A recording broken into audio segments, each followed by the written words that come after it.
Béni soit le nom du Seigneur Jésus pour tout ce qu'il accomplit, tout ce qu'il fait. Et nous bénissons le Seigneur de ce que Dieu nous a fait la grâce d'être dans le véritable. Et le véritable, c'est Jésus. C'est Jésus, le roi des gloires. C'est lui le commencement et la fin. C'est lui notre Seigneur. Dieu l'a souverainement élevé. C'est lui le roi des gloires. Et dans cette période de confinement, je voulais échanger avec vous cette parole. Je voulais que nous lisions ensemble le psaume 46.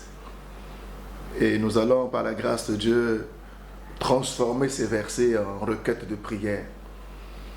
Que Dieu vous bénisse, et je vous le dis tout le temps, je veux le répéter. Ces temps de confinement que nous sommes en train de vivre dans le monde, c'est une grâce. Désolé si ça peut vous choquer. C'est une grâce. Certainement, comme Romains 8, 28 l'a dit, que toute chose concourt au bien de ceux qui aiment Dieu. Est-ce que tu aimes le Seigneur? Donc toute chose concourt au bien de ceux qui aiment Dieu et de ceux qui sont appelés selon ses desseins. Certainement, Dieu a quelque chose à accomplir. Certainement. Et prenez ça comme une opportunité, une grâce, une occasion que le Seigneur te donne de revoir ta vie, de revoir ta relation avec le Seigneur, de te consacrer à lui. Peut-être entre-temps, nous avons pris des orientations qui n'ont pas plu au Seigneur. Nous étions tellement occupés, nous courons, nous allons au boulot, après le boulot, nous avons d'autres activités. Nous étions tellement occupés et nous avons oublié la méditation de la parole de Dieu, la prière, la consécration. Nous avons oublié l'essentiel. Nous avons oublié le véritable, Jésus-Christ. Prenez ce temps pour tout simplement revenir au Seigneur. Prenez ce temps. Ce n'est pas facile, oui. Mais toutes choses, toutes, sans exception, concourent au bien de ceux qui aiment Dieu. Et dans le psaume 46, Dieu est pour nous un refuge et un appui. Donc Dieu est pour nous un refuge et un appui. Toi qui me suis, Dieu, ton Dieu, est pour toi un refuge et un appui. Tu peux te réfugier en lui, oui. Un secours qui ne manque jamais dans la détresse. Es-tu dans la détresse? Il est un secours, ce secours qui ne manque jamais. Donc le Seigneur est avec toi. Il est notre refuge, il est notre forteresse. C'est pour ça qu'il a dit, si Dieu est pour nous, qui sera contre nous? Il est avec toi. Ce qui te demande tout simplement pendant ce temps de confinement, c'est tout simplement de revoir la vie, de revoir ta vie, de reconsidérer tes voies et d'avancer avec lui. Verset 3, c'est pourquoi nous sommes sans crainte. Nous sommes sans crainte. Nous sommes sans crainte. Pourquoi? Parce que justement, Dieu est notre refuge et notre appui. Un secours qui ne manque jamais au temps de la détresse. Oui, cette période sera une période difficile.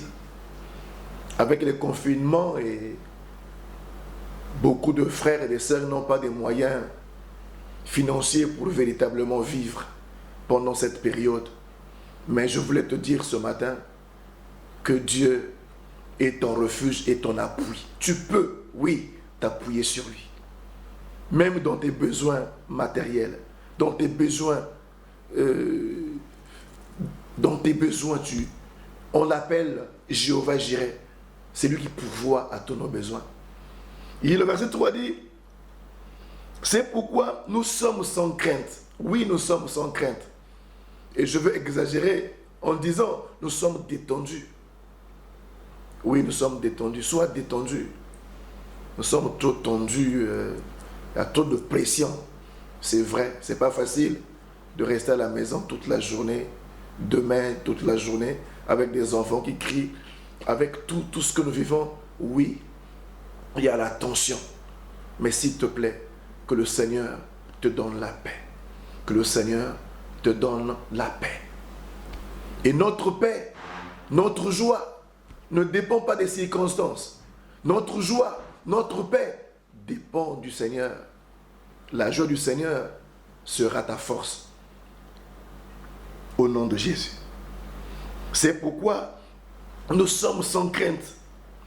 Quand la terre est bouleversée, nous sommes sans crainte.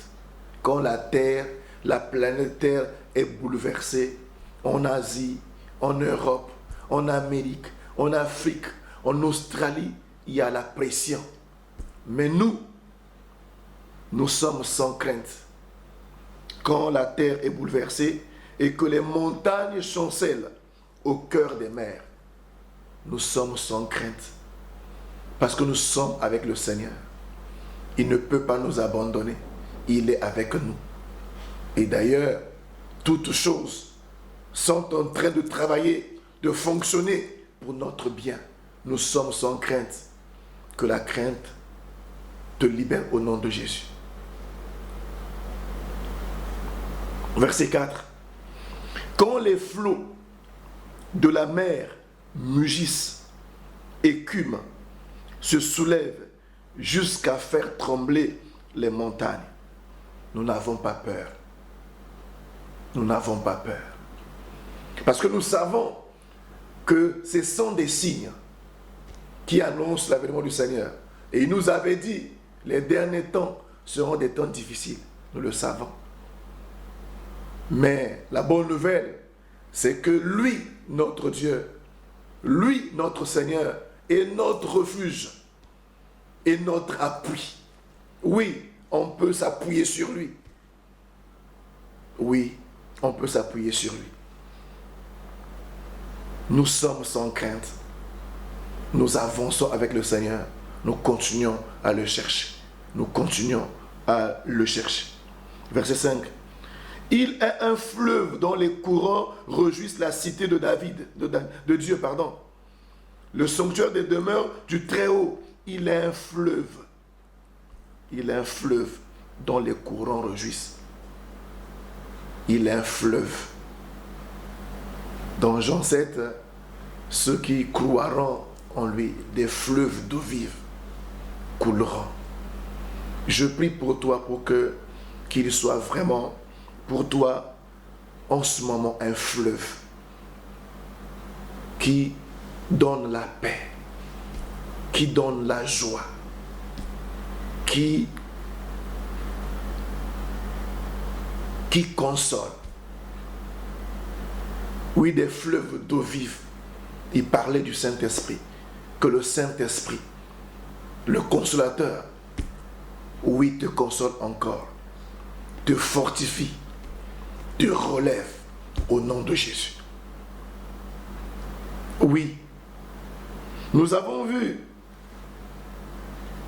dans la parole du Seigneur l'attitude, le comportement de Paul et de Silas qui ont loué le Seigneur. Ils ont béni le Seigneur, conduits par le Saint-Esprit dans des moments de tourment. Oui, nous devons nous réjouir dans le Seigneur. Qu'il soit un fleuve.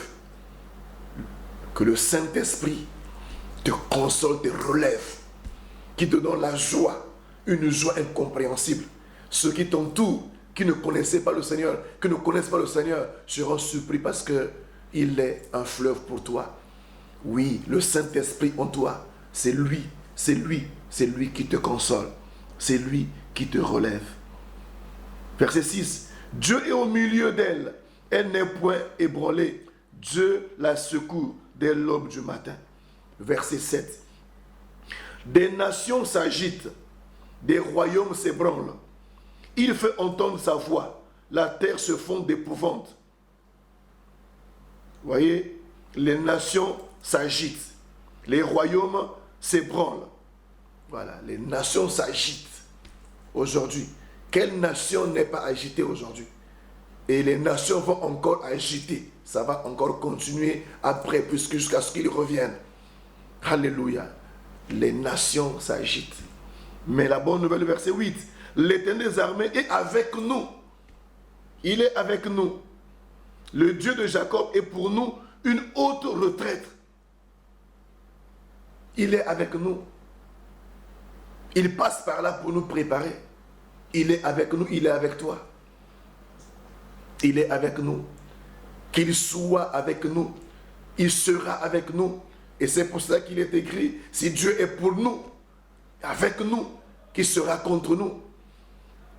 Que le Seigneur te fortifie, que le Seigneur te relève, et que dans cette période de confinement, tu continues à le chercher, à te réjouir dans sa présence.